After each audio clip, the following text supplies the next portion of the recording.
तो मेरी एडवाइस ये है, क्योंकि ये एक बहुत रिस्की खेल है ये। मैं खुद ही बाहर हुआ और फिर मैं कितने लोगों को देखता हूं जो 5-5, 6-6 अटेम्प्ट के बाद बाहर होते हैं।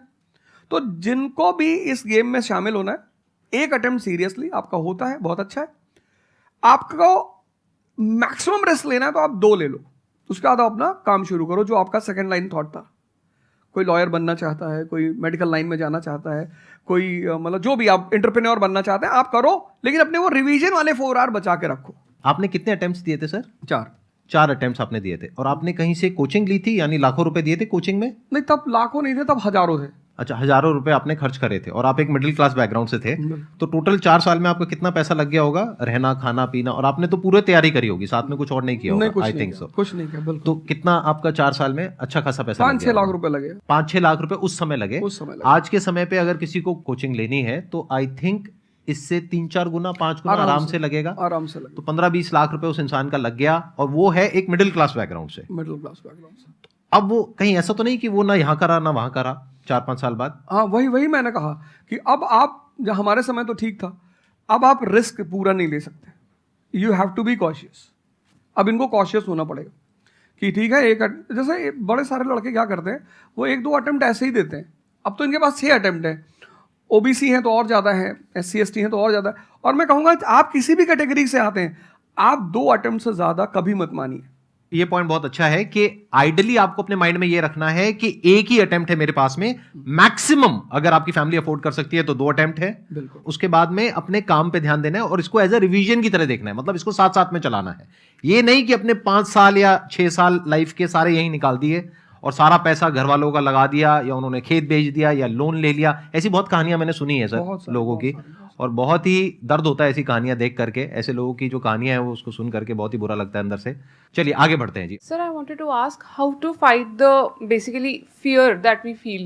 Like there are lot many fears that we face, not only in studies but in each aspect of life. There is some kind of fear. How to fight that? How to come back? How to have that courage in life? Fear बड़ी प्यारी चीज है। हमने कुछ words को बड़ा negative बना लिया है। जैसे अब बच्चा है 2 साल का, उसको तो फियर होता नहीं, उसे कुछ पता नहीं, उसने कोबरा देखा, जाके पकड़ लिया। वो तो बाद में घर वालों ने देखा तो पता चला कि भैया कोबरा पकड़ के घूम रहा है। लेकिन हम बड़े हो गए ना, अब हम कोबरा देखेंगे तो वो हमारी बॉडी की जो मैकेनिज्म है वो हमें वार्न करेगी, अलर्ट करेगी। That is natural fear. वो अच्छी चीज है। जिस चीज की आप बात कर रहे हो वो फियर नहीं है, वो ओवर थिंकिंग है। आज का जो युवा है वो फियर से परेशान नहीं है, वो ओवर थिंकिंग से परेशान है। अब ये ओवर थिंकिंग क्यों है, उस फैक्टर पे आते हैं। ओवर थिंकिंग की वजह क्या है? ओवर थिंकिंग की वजह यह है कि आज का समाज इतना एक्सपैंड कर चुका है। You are outside your house, तुमको तुम्हारी दोस्त मिल गई कि मैं कल लंदन से आई, क्या लाइफ है लंदन में यार, और मैं तो ये कर रही वो कर रही। आपको लगा हम ही पागल है यार, IAS की तैयारी कर रहे। फिर शाम को किसी फ्रेंड का फोन आ गया कि मैं तो अब ऑस्ट्रेलिया जा रही हूँ, मैं तो वहीं सेटल हो जाऊंगी। 90s में हमारे पास इतने स्कोप नहीं थे। हमारी जो लाइफ थी वहां ओवर थिंकिंग इसलिए नहीं थी, आपने भी सर देखा होगा, क्योंकि हमारे पास इतने स्कोप नहीं थे। आज तुम्हारी जनरेशन में यू हैव मल्टीपल फील्ड्स, मतलब इतने सारे फील्ड्स ओपन है। तो जब तुम घूम के चारों तरफ देखते हो और तुम देखते हो कि तुम्हारे ही साथ के लोग बड़ी सारी फील्ड में एक्सेल कर रहे हैं, काम कर रहे हैं, अर्न कर रहे हैं, तो तुम्हारा दिमाग भागना शुरू करता है। फिर क्या होता है, हमारे पेरेंट्स हमसे ज्यादा ओवर थिंकिंग करते हैं, क्योंकि बड़े हमको लेकर कॉशियस होते हैं। हाँ। एक हमने ओवर थिंकिंग की, हम अपना संभाल लें किसी तरह। हम घर के अंदर गए, मम्मी रो रही है कि वो निशा मिली थी, 20 लाख का पैकेज है उसका। दूसरा प्रेशर तुम्हारे ऊपर आ गया। ये जो प्रेशर हम मल्टीपल फेस करते हैं, तो एक तुम्हारा प्रेशर, एक माँ बाप का प्रेशर। पता लगा बुआ जी ने रात में फोन कर दिया, क्या कर रही हो जी? तुम सारे लोग प्रेशर से लड़ रहे हो इस वक्त, मल्टीपल फ्रंट पे। ये कोई फियर उयर नहीं है। ये प्रेशर दूर कैसे होगा, इस पे थोड़ी सी बात कर ले। जहां इंटरनल ताकत है वहां कॉन्फिडेंस है। आज का युवा क्या कर रहा है, बादाम का तेल लगा रहा है, बादाम की क्रीम लगा रहा है, बादाम का साबुन लगा रहा है, खा रहा गुटखा।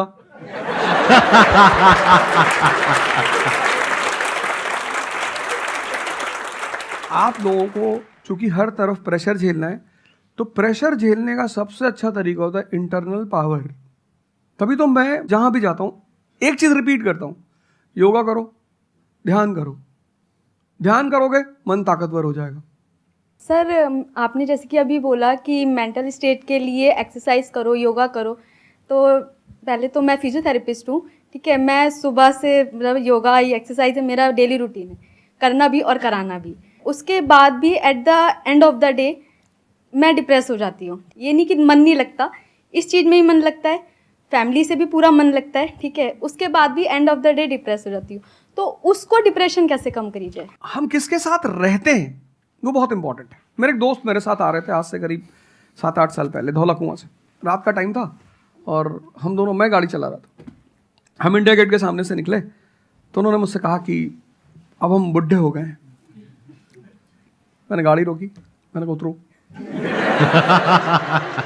तो उन्होंने कहा कि क्या हुआ? मैंने कहा उतरो तो, उतरो जरा। उतर गए, मैंने दरवाजा बंद करो, चले गए। आज तक मैंने उनसे बात नहीं की। वो उनसे पूछते हैं आज, अब तो खैर बात ही नहीं होती, पर वो बहुत उन्होंने कोशिश की कि अवध क्या हुआ?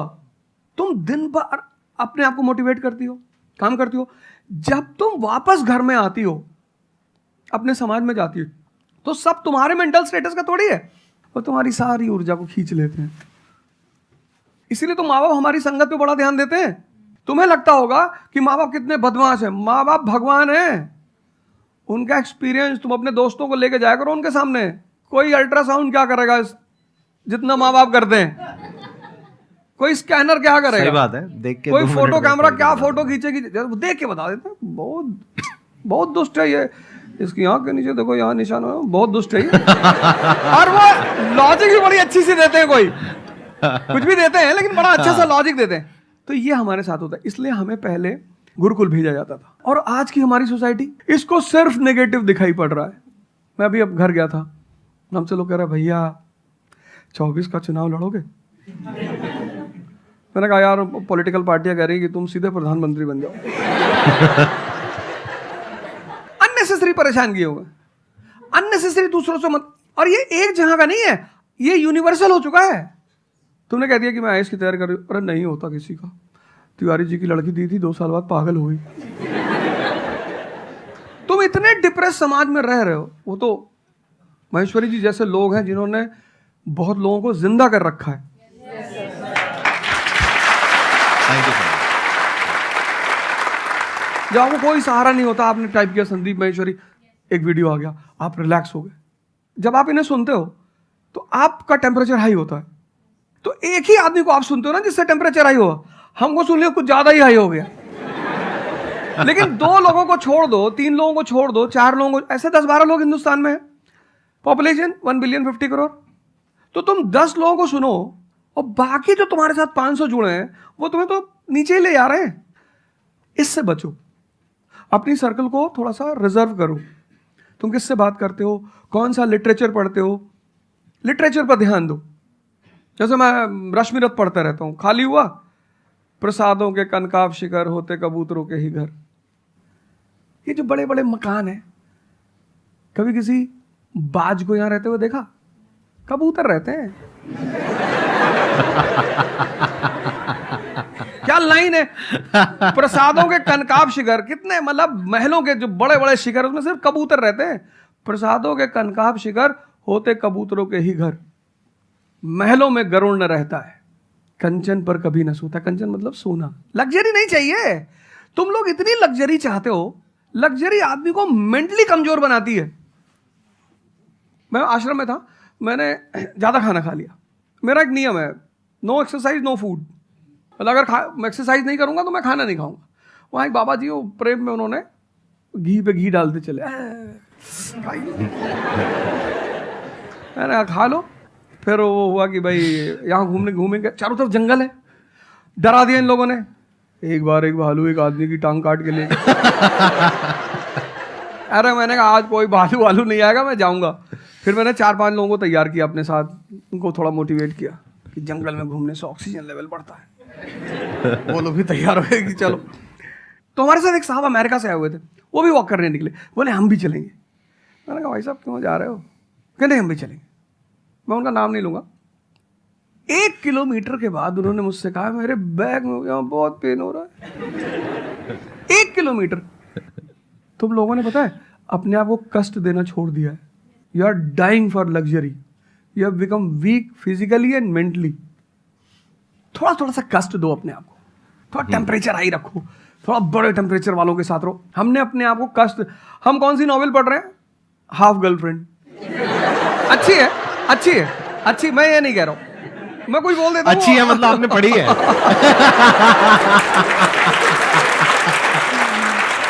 नहीं फिर कोई पकड़ निकाल लेगा, कोई वो क्लिपिंग निकाल लेगा, ओ गाली दे रहे थे उनको। नहीं, आपने बहुत सारी गलतियां कर दी, आपकी जनरेशन ने अपने को कष्ट देना छोड़ दिया। हाँ। आप पढ़िए बड़े बड़े लोगों, अंबेडकर को पढ़ो, उनका जीवन संघर्षों का, प्रभु राम का जीवन पढ़ो, ये सब संघर्ष, ये सब लोग हैं जिन्होंने जीवन में लड़ाइयां लड़ी हैं। आपने उनको साइडलाइन कर दिया।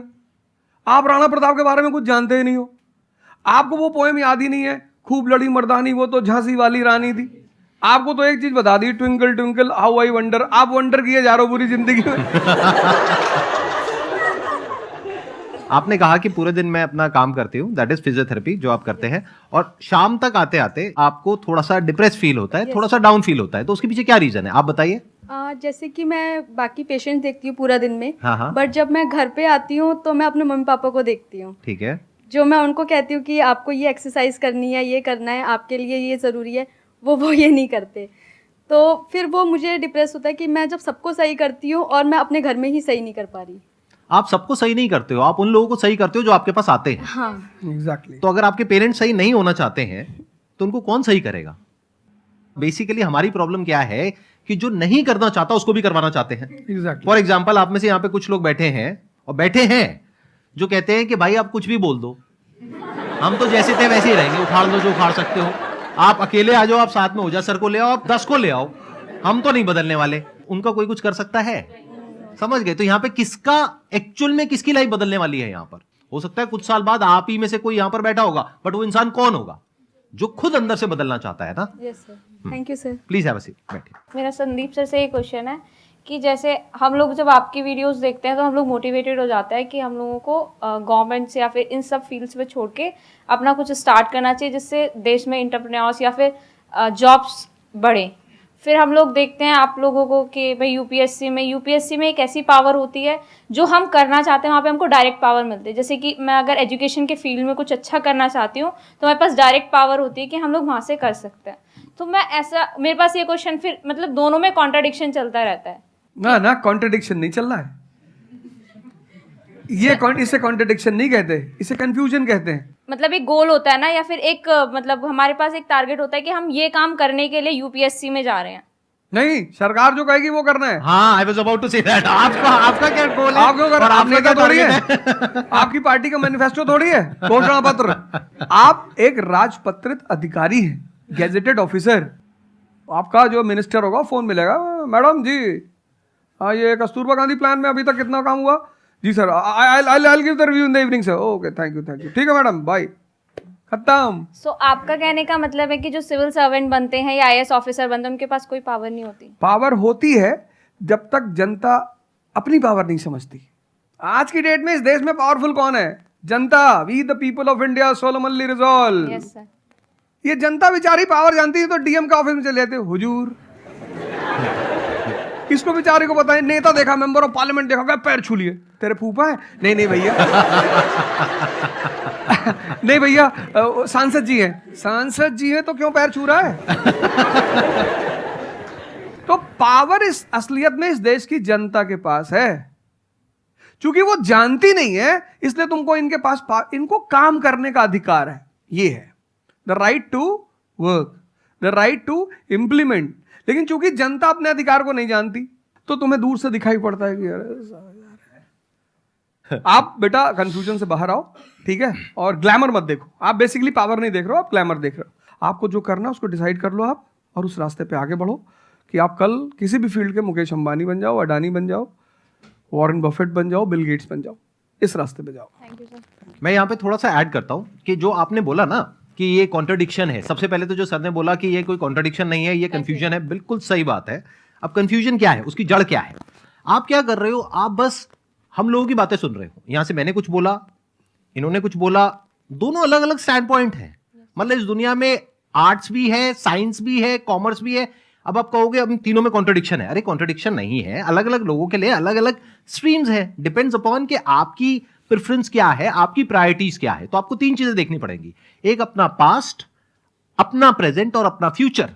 कि पास्ट में आपने कैसा परफॉर्म किया है। अगर आप पढ़ाई में बहुत अच्छे रहे हो तो आपको क्लियर नजर आएगा कि अच्छा मुझे पढ़ाई से रिलेटेड कुछ करना है, तो वहां से रास्ता क्लियर हो जाता है। बट अगर आपके दिमाग में 24 घंटे बिजनेस आइडियाज घूमते रहते हैं, जहां भी जाते हो वहां पे गोलगप्पे खा रहे होते हो, आपके दिमाग में चल रहा होता है अबे इतने पैसे ले लिए, उसमें से इतने का गोलगप्पा, इतने का पानी है, पानी तो इतना फ्री होता है, मेरे से लिया 20 रुपए, ये तो 5 रुपए का काम है, तो 15 रुपए इसके पास में गए, कितने लोगों ने एक दिन में खा लिए, इतने पैसे कमा लिए, व्हाटएवर। अगर इस तरह का आपका माइंडसेट है तो वहां पे एंटरप्रेन्योरशिप, स्टार्टअप, इन सब चीजों का बेनिफिट है।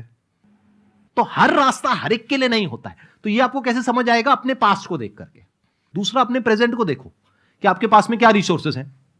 सोचने से क्या होता है, आपको ये भी तो देखना पड़ेगा आपके पास में क्या रिसोर्सेज हैं। उसके बेस पर आप सोच सकते हो ना। कल को आप कहो कि मैं एक टेलीकॉम कंपनी लॉन्च करूंगी जो कि जियो को कंपटीशन देगी, ठीक है, सोच लो। कुछ नहीं होगा। क्या है पीछे, बैकग्राउंड क्या है, आपके पास में क्या रिसोर्सेज हैं, how are you going to compete. तो आप फालतू में कुछ भी सोच रहे हो ना। तो यहां पे कॉन्ट्रडिक्शन क्या है, कंफ्यूजन क्या है? कुछ भी नहीं। तो जब आपके रिसोर्सेज ही आपको अलाउ नहीं कर रहे वो करने के लिए, तो सोच क्यों रहे हो? तीसरा, फ्यूचर में आप अपने लिए कैसी लाइफ चाहते हो। जैसे सर ने कहा कि पावर नहीं मिलती है वहां पे सर्व करना होता है। इस गलतफहमी से बाहर आ जाओ कि वहां पे पावर मिल जाएगी। पावर तो पूरी की पूरी एक हिरार्की है, जिस हिरार्की में टॉप पर पब्लिक बैठी है एक्चुअल में, वो हमें पता ही नहीं है। हमारे हाथ में पावर है, किसको वोट करना है, किसको पावर में लेकर के आना है। फिर उनकी पावर के अकॉर्डिंग आगे पावर का डिस्ट्रीब्यूशन होता है, पॉलिसीज का डिस्ट्रीब्यूशन होता है, फिर उसको इंप्लीमेंट करना होता है। तो आपको देखना है कि आपको एग्जैक्टली लाइफ में चाहिए क्या है। कि अगर आपका माइंड है बहुत ज्यादा क्रिएटिव, कि आपको हमेशा दिमाग में आइडियाज घूमते रहते हैं कि कुछ अजीब करना है, कुछ अलग करना है, ये करना है, वो करना है, तो फिर वो रास्ता आपके लिए नहीं है। क्योंकि वहां पे आपके पास में पावर नहीं है, रिस्पॉन्सिबिलिटी है। But once you go in the entrepreneurship space, वहां पे रिस्पॉन्सिबिलिटी नहीं है, वहां पे पावर है, क्रिएटिव, पावर टू क्रिएट। अब आपको देखना है कि एट द एज ऑफ 42, 48 आप किसके जैसा बनना चाहते हो। अगर एक टीचर बनना चाहते हो तो ये रास्ता है। उसके अलावा जिन्होंने यूपीएससी को क्रैक किया है उन लोगों का आप लाइफस्टाइल देख सकते हो। वैसे बनना चाहते हो, बहुत बढ़िया। मेरे जैसा बनना चाहते हो, बहुत बढ़िया। किसी और के जैसा बनना चाहते हो, बहुत बढ़िया। बट किस बेस पर? अपनी पर्सनालिटी को देखो ना, क्या लाइन हो रहा है। सर एक्चुअली आपका सेशन देख के मैं पब्लिक स्पीकिंग सीख रहा हूँ। तो कॉन्फिडेंस बढ़ाने के लिए जो आसपास के स्कूल है ना, स्कूल क्लासेस जो है उनके पास मैं जाता हूँ बच्चों को थोड़ा सा ये करने के लिए। तो मैं जाके वहाँ पे रश्मि रथी सुनाता हूँ, मेरे को आती है थोड़ी थोड़ी, तो मैं वो सुनाता हूँ। छत्रपति शिवाजी महाराज के बारे में सुनाता हूँ।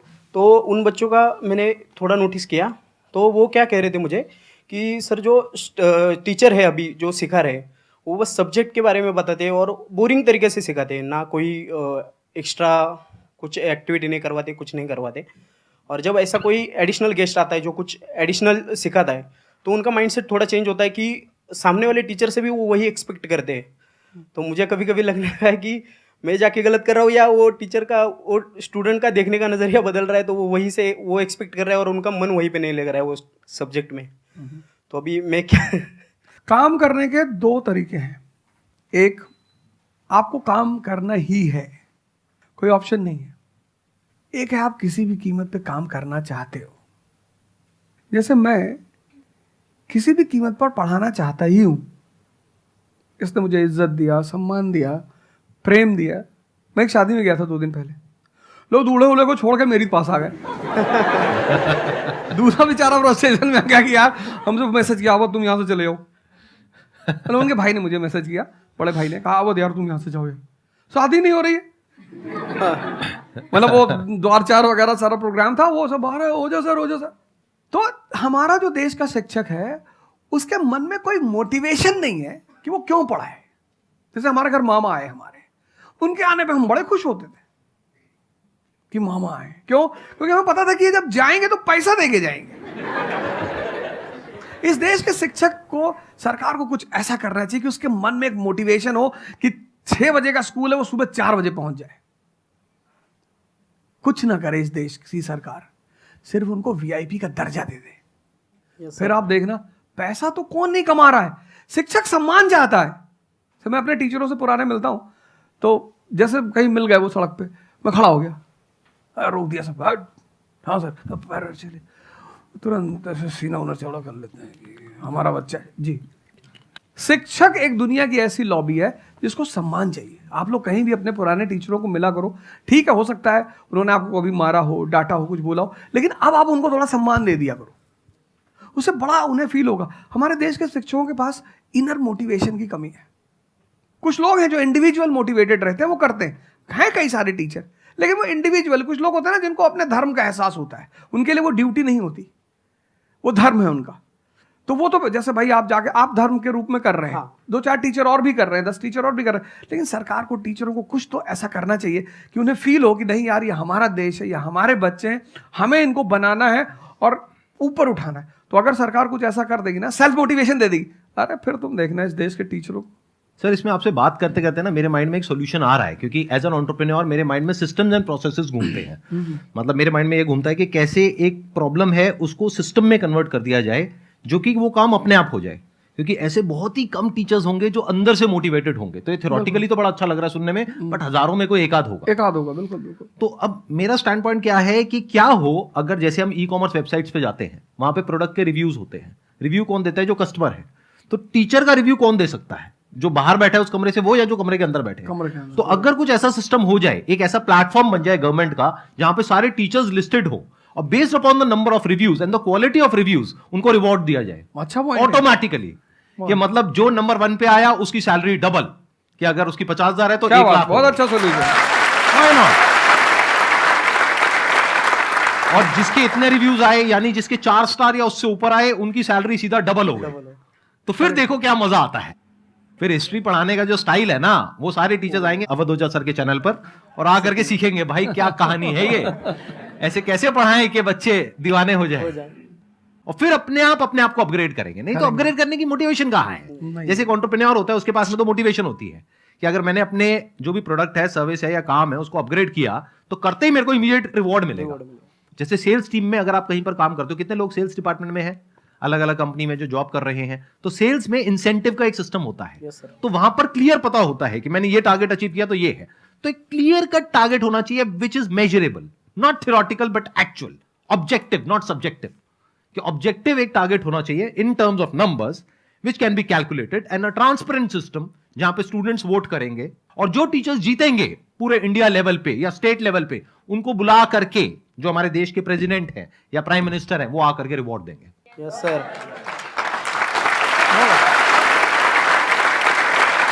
Thank you so much sir आने के लिए यहाँ पर, दिल से धन्यवाद। मुझे बड़ा अच्छा लगा आपसे बात करके। मुझे बहुत अच्छा लगा यहाँ आके।